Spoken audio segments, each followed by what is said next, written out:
Bonjour à tous, j'espère que tout le monde va bien. J'aimerais continuer un peu sur le sujet que j'ai mis donc du coup dans le YouTube, c'est la playlist qui s'appelle En Christ. Donc on avait vu plusieurs choses. La première c'était l'amour de Dieu pour nous, qui nous avait ensuite emmené la manière dont Dieu nous voit. Donc voilà, c'était vraiment des enseignements qui concernent déjà notre notre identité, hein. Tous ces enseignements, c'est sur notre identité. Et ce qui est important là pour aujourd'hui, j'aimerais qu'on puisse voir ensemble le caractère de Dieu, parce que on peut abandonner et soumettre complètement notre vie lorsque on sait à qui on va s'abandonner. Donc on ne peut pas rentrer dans cette dimension de faire confiance, d'avoir une bonne relation avec Dieu, malgré de savoir qu'il nous aime, malgré de savoir comment il nous voit, de savoir notre identité, donc toutes ces choses, l'esprit, l'âme et le corps, toutes ces choses qu'on a vues ensemble. Mais si on a encore une mauvaise image de Dieu et une image religieuse ou déformée par le diable. Donc le diable veut déformer la nature et le caractère de Dieu, c'est vraiment son but, au travers de la religion, au travers de fausses doctrines ou de manque de connaissances. Et ben cela va nous emmener à avoir vraiment du mal à s'abandonner, à faire confiance à Dieu. Donc ça c'est vraiment très important et on le voit beaucoup dans l'Église, beaucoup honorent Dieu des lèvres, mais des fois on voit que le cœur n'est pas là. On voit des personnes qui louent Dieu, euh, par exemple un dimanche matin, mais au fond d'eux, ils sont en colère contre Dieu. Et ça, c'est triste, vraiment c'est triste, parce que ça nous empêche de rentrer pleinement dans notre identité. Donc plus on va connaître le caractère de Dieu, ce qui va se passer, c'est que plus on va identifier aussi la nature de l'ennemi. Et on sera plus confondu quand il va se passer des choses dans le monde, dans nos vies, en train de dire, ah, c'est Dieu qui a voulu, c'est Dieu qui a permis, pourquoi Dieu t'a fait ça? Parce que quand on connaît le caractère de Dieu, automatiquement, ben, on connaît aussi le caractère de l'ennemi. Ça, c'est vraiment super important.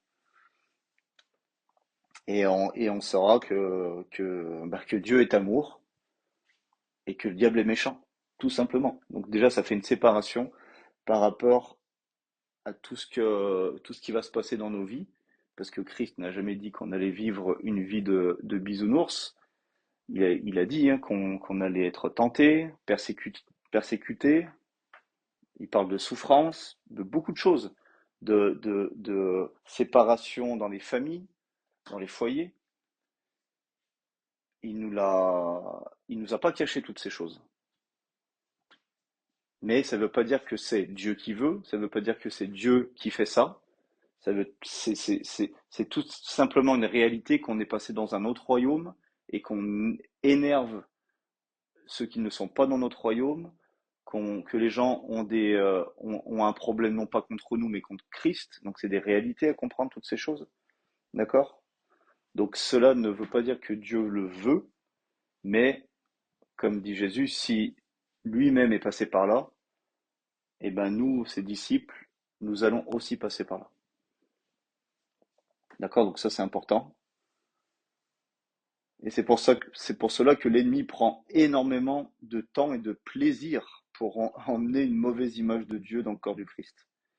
Et, et, euh, et j'espère qu'après ce petit partage, que vous allez avoir encore plus envie de veiller à cela.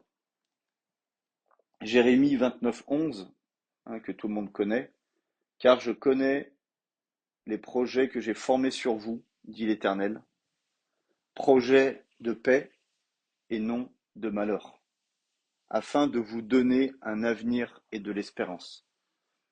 Moi, quand je lis des passages comme ça, quand je retombe dessus, eh ben ça fait du bien à son âme, quoi. Ça nous fait du bien parce que automatiquement, ça dépend dans la situation. où on est actuellement, mais de relire ça, de savoir que notre Père, celui qui nous aime, celui qui nous voit avec des yeux remplis d'amour, eh ben, il a des projets de paix.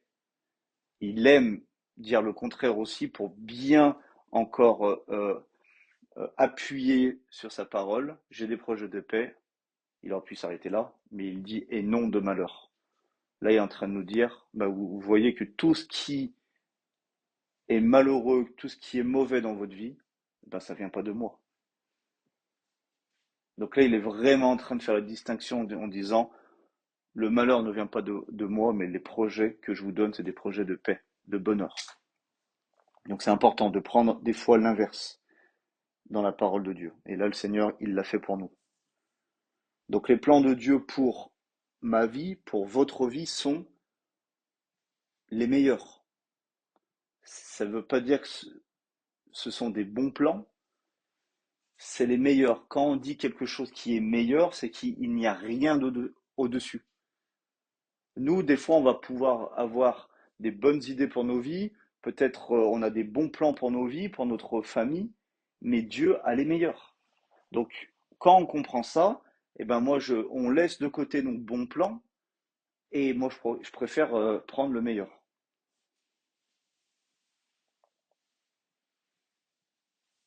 Donc voilà, déjà pour commencer. Nous pouvons discerner ceux qui sont disciples, remplis de l'esprit. On les discerne par quoi? Par leur amour.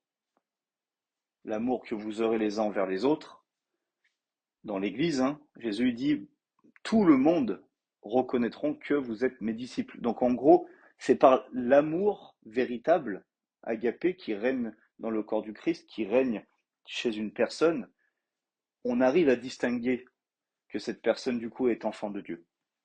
Donc si là, on sent que on reconnaît un chrétien véritable, un disciple par son amour, eh ben, à plus forte raison, on reconnaît Dieu par son amour. Donc, on sait que Dieu est Dieu car il est amour.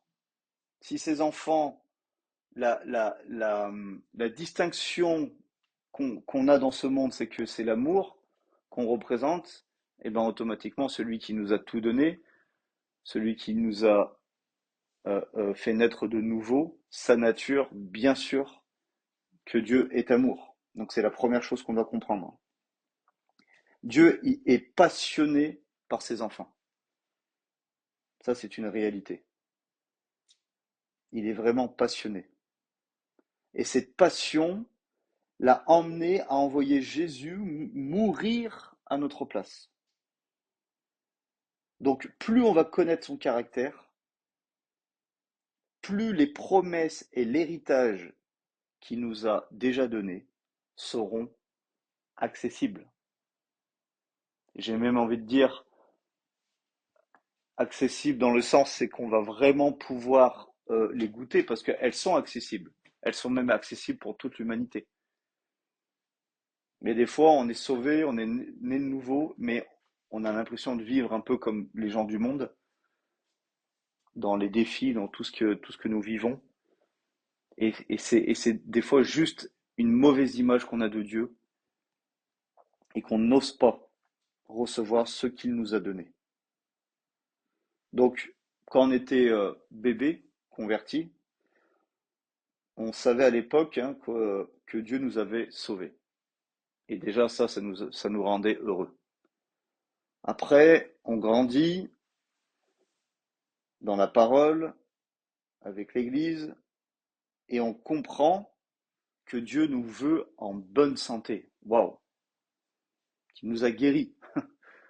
Ça, c'est encore une autre révélation. Ensuite, on comprend petit à petit qu'il veut pourvoir à tous nos besoins. Il y a encore des forteresses qui tombent. Et on va continuer, jour après jour, encore aujourd'hui, tant qu'on est sur Terre. On va continuer à recevoir et à comprendre sa véritable volonté pour nos vies. Et ça, c'est extraordinaire parce que plus on a des cœurs qui veulent connaître Dieu, avoir cette relation avec lui, et plus on va découvrir sa volonté pour nos vies, plus on va découvrir tout ce qu'il veut nous donner.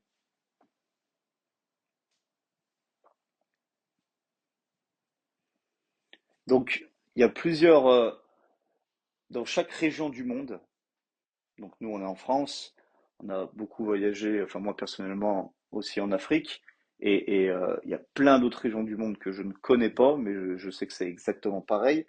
Donc le monde entier, hein, les gens perçoivent Dieu avec un regard différent, un regard critique différent. Ça ne veut pas dire que c'est négatif, mais on a tous un regard différent. Et ce regard, premièrement, il est à cause de nos coutumes, de nos cultures, de la façon qu'on a été éduqué, etc. Donc nous, maintenant, disciples, qui ont connu Dieu, car il nous a connus le premier, nous devons être capables de comprendre et de montrer aux gens la vraie nature de Dieu au travers la parole de Dieu, au travers de notre connaissance, au travers de notre faits et gestes. Ça, c'est notre rôle aussi, à montrer au monde, ceux qui ne connaissent pas Dieu, ou qui le connaissent religieusement ou culturellement, c'est à nous de montrer la vraie image de Dieu. Et ça, je trouve que c'est peinant de voir dans l'Église, les gens vont plus essayer de montrer qu'ils ont raison, que c'est leur domination qui est la vérité, que c'est leur Église qui prône la vérité.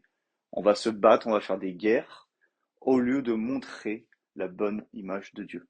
Ça devrait être notre priorité. Et c'est pour ça qu'à chaque fois qu'on se conduit, moi personnellement, je ne sais pas vous, mais moi personnellement, à chaque fois que je me conduis dans la chair et que j'agis ou je fais quelque chose qui ne représente pas Dieu, et bien franchement, je me sens mal. Ça ne veut pas dire que j'ai insulté, j'ai fait un gros péché ou n'importe quoi, ou que je n'ai pas fait quelque chose qui ne représente pas Dieu. Et ben, moi, ça me fait quelque chose parce que on est ambassadeur, on est les chrétiens, on est des petits Christ. Donc on est à son image. Et voilà, donc j'espère que si ça vous le faisait pas avant, eh ben j'espère que maintenant que quand vous n'allez pas glorifier Dieu par votre comportement, j'espère que vous allez aussi vous repentir, parce que c'est très bon. Donc Dieu n'a pas donné des paroles de guérison.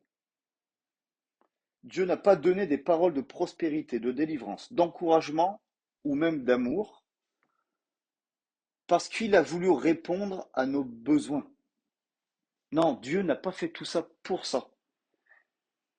Tout simplement, Dieu a donné ses paroles parce que c'est sa nature. Il ne peut pas faire autrement. Il est guérison. Il est amour. Il possède toute la richesse. Et donc, il parle, il agit parce qu'il est. Je suis. Dieu le dit et Jésus aussi. Je suis. Donc tout ce qu'il a écrit dans sa parole, tous les beaux témoignages, les belles histoires qu'on voit dans la Bible, c'est, il ne le fait pas pour, on va dire, il s'efforce pas ou il le fait pas pour répondre à quelque chose qu'on lui demande. Il le fait parce qu'il l'est. Et ça, c'est aussi une révélation à voir. Et la même nature du je suis, guérison, amour, prospérité, délivrance, etc. Cette même nature, à notre nouvelle naissance, est venue habiter en nous. Donc toutes les fois que je peux entendre dans l'assemblée, ah non, ça je peux pas, ça j'y arrive pas, c'est encore parce qu'il y a encore une mauvaise révélation, compréhension, et on essaie de le faire avec notre propre force, capacité, chair, vous appelez ça comme vous voulez,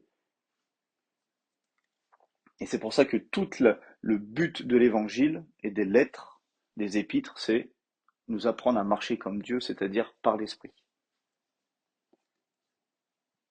Donc toutes mauvaises choses dans nos vies ne viennent pas de Dieu. Ça, j'espère que vous le comprenez.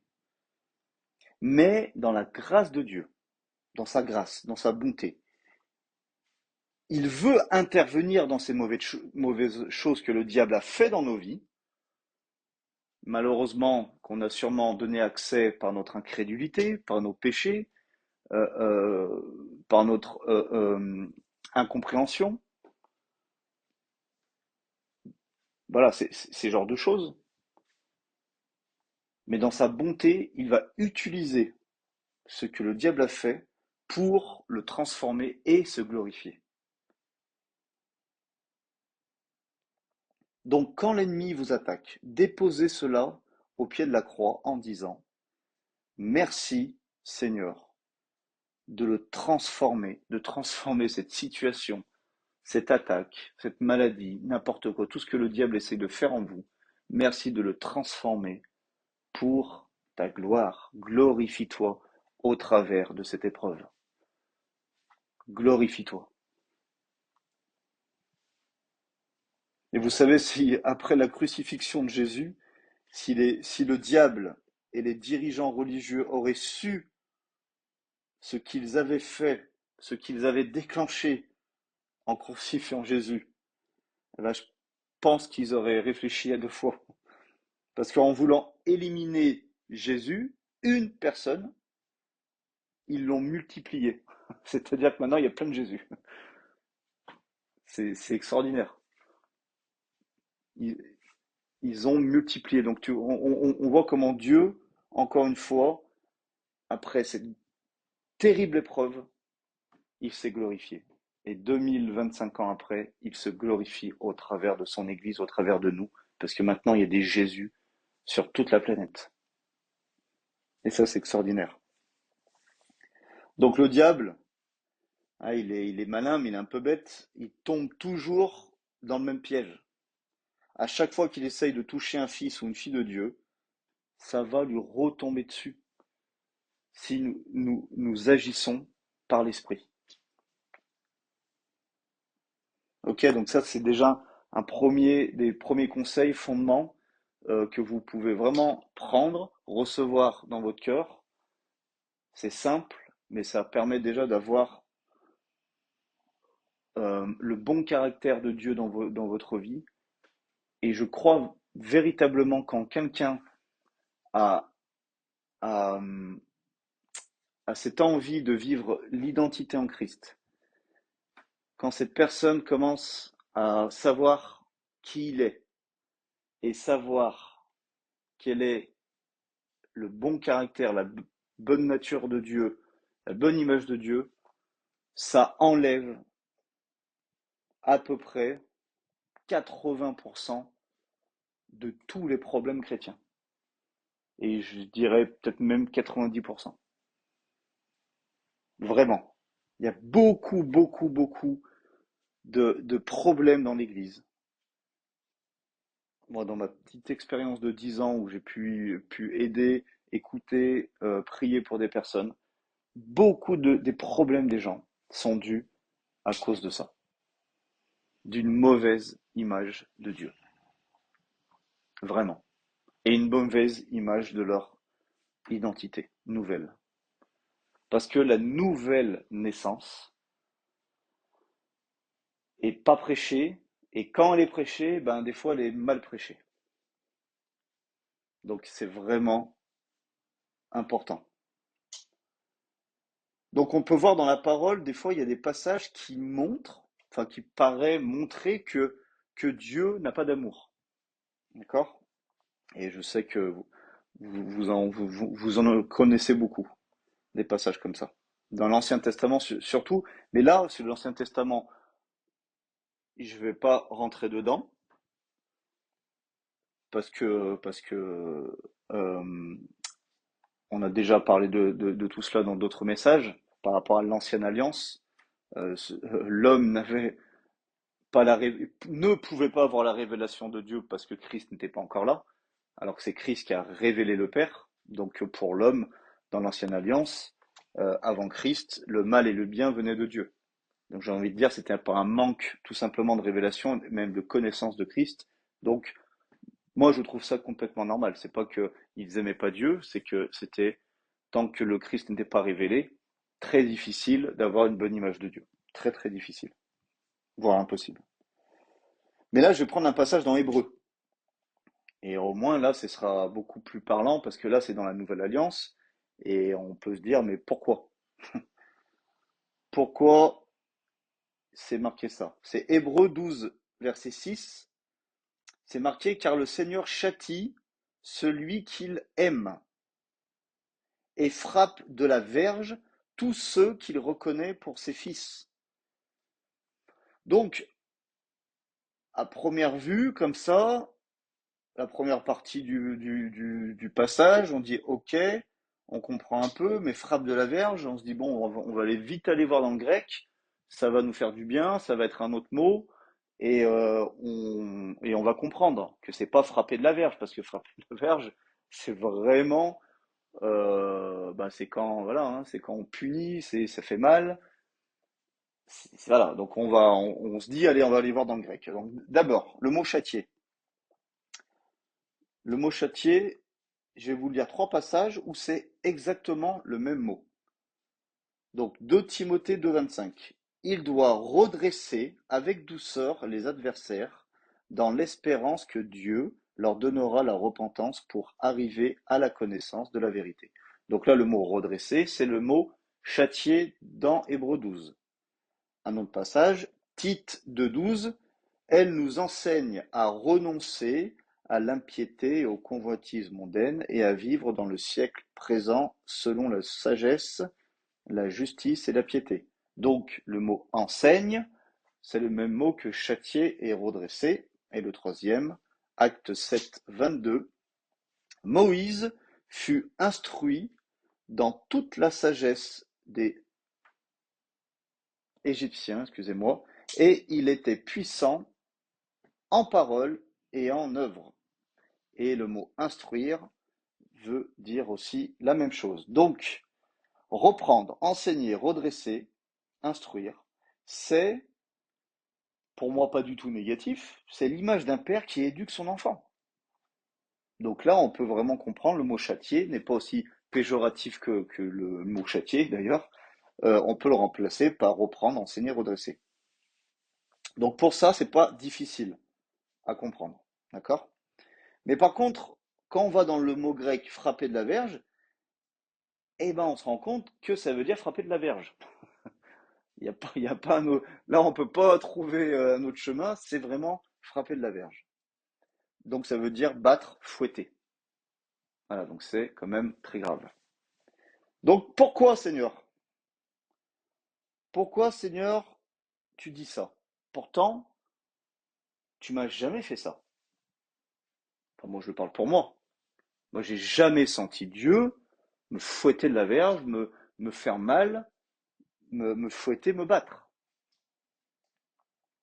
Donc il y a vraiment une révélation à voir et c'est un frère euh, euh, euh, qui m'a vraiment donné pour moi cette réponse à ma question là, parce qu'il avait demandé à Dieu et le Seigneur lui a répondu, si j'ai frappé chaque fils et fille, bien sûr, j'ai frappé chaque fils qui est venu à moi, je l'ai fait au travers de Jésus-Christ, quand je lui ai fait ça pour toi. Et là, vraiment, ça m'a tellement béni. Je trouve ça tellement puissant parce que ça montre encore comment Dieu est merveilleux. Comment Dieu est juste. Ça, c'est super important qu'on voit tout le temps dans la parole qu'il est juste, qu'il ne bouge pas de sa justice, qu'il ne fait pas de compromis. Donc, il a dû punir le péché. Parce qu'il est juste. Il a dû punir le péché. Mais il l'a fait une seule fois au travers de Jésus-Christ sur la croix. Vous imaginez quel amour il a pour nous. Dans sa justice, il a trouvé la solution pour que nous, on ne soit pas battus de la verge, frappés de la verge. Ben, il l'a fait pour nous tous. Il l'a fait une seule fois sur Jésus-Christ. Et on voit d'ailleurs le mot châtier, il apparaît 13 fois dans le Nouveau Testament, dans plusieurs façons, comme on a vu, mais c'est toujours le même mot grec. Alors que le mot frapper de la verge, il apparaît qu'une seule fois, comme si ça voulait dire que il l'a fait une fois pour toutes sur Jésus-Christ. C'est vraiment merveilleux.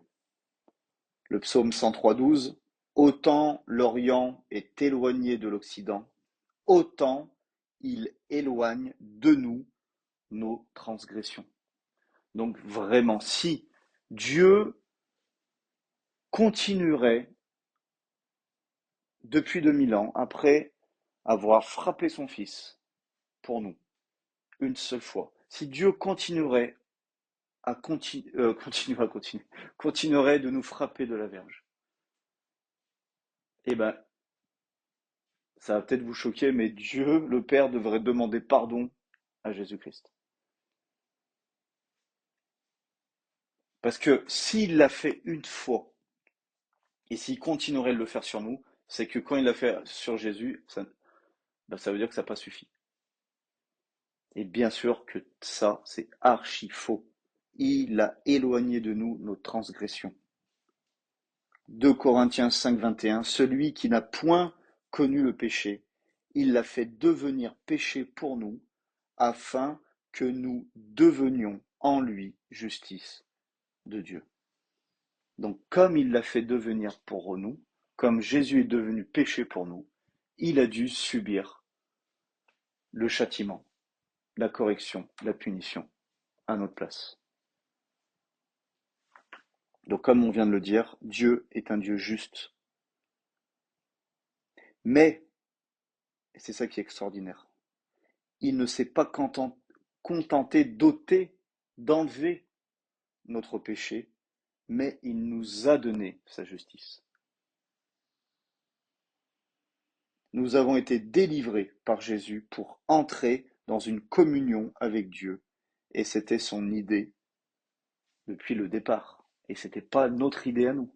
C'était son idée. Depuis le départ, il avait trouvé ça comme solution.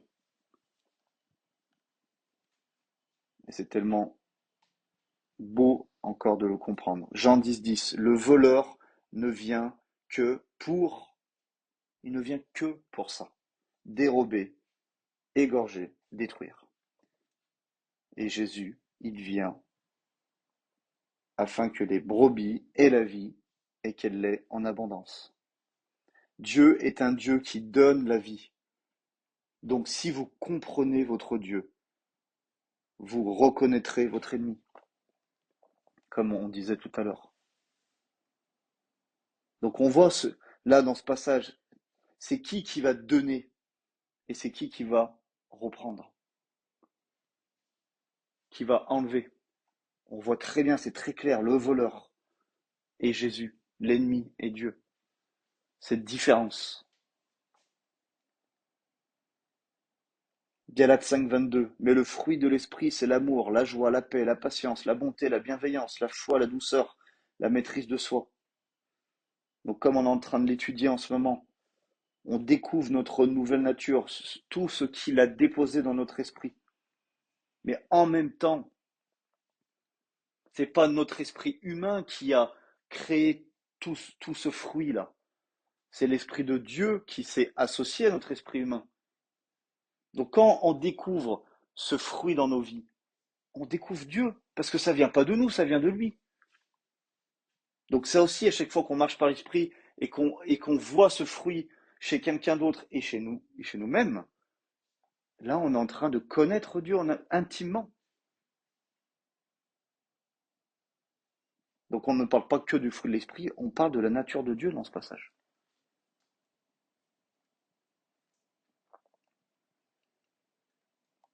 Donc quand on découvre que tout cela est en nous, il suffit de se tourner vers lui et il va manifester ce fruit au travers de nous. Il va manifester sa joie, sa paix, sa patience, sa bonté, sa bienveillance, sa fidélité, sa douceur et sa maîtrise de soi au travers de nous. En lui, il a pourvu à tout ce dont vous aurez jamais besoin. Et d'ailleurs, on peut le voir dans tous les noms qu'on découvre dans la Bible. Alors, je vais les dire. Je m'excuse déjà pour pour l'accent. Alors, Adonai Jéhovah, le Seigneur notre souverain. El Elyon, le Seigneur le Très-Haut. El Olam, le Dieu éternel. El Shaddai, le Dieu qui est suffisant pour les besoins de son peuple. Jéhovah Elohim, le Créateur éternel. Jéhovah Jireh, le Seigneur qui pourvoit.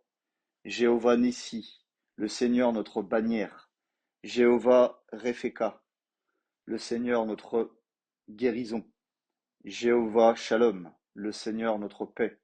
Jéhovah Tsidkenu, le Seigneur notre justice. Jéhovah Mekadishkem, le Seigneur notre sanctification.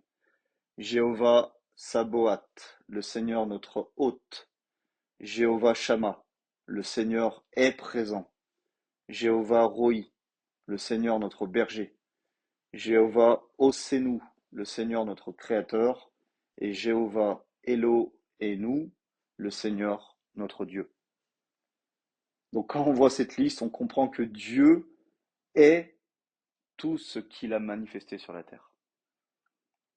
Donc en acceptant Jésus en nous, il n'est pas juste venu nous sauver, mais on a aussi accepté le Seigneur notre guérison, le Seigneur notre paix, le Seigneur notre sanctification, etc.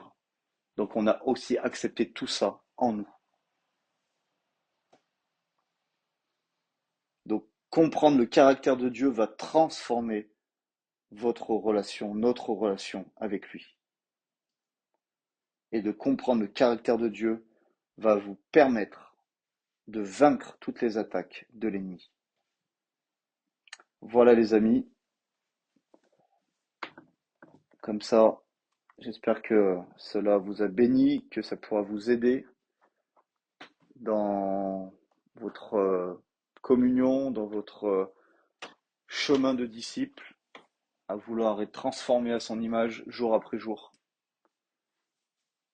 Donc voilà, moi je bénis la parole de Dieu, je bénis le Saint-Esprit en nous parce qu'il nous révèle tous ces trésors. Et je vous bénis et je vous souhaite une bonne journée. À bientôt.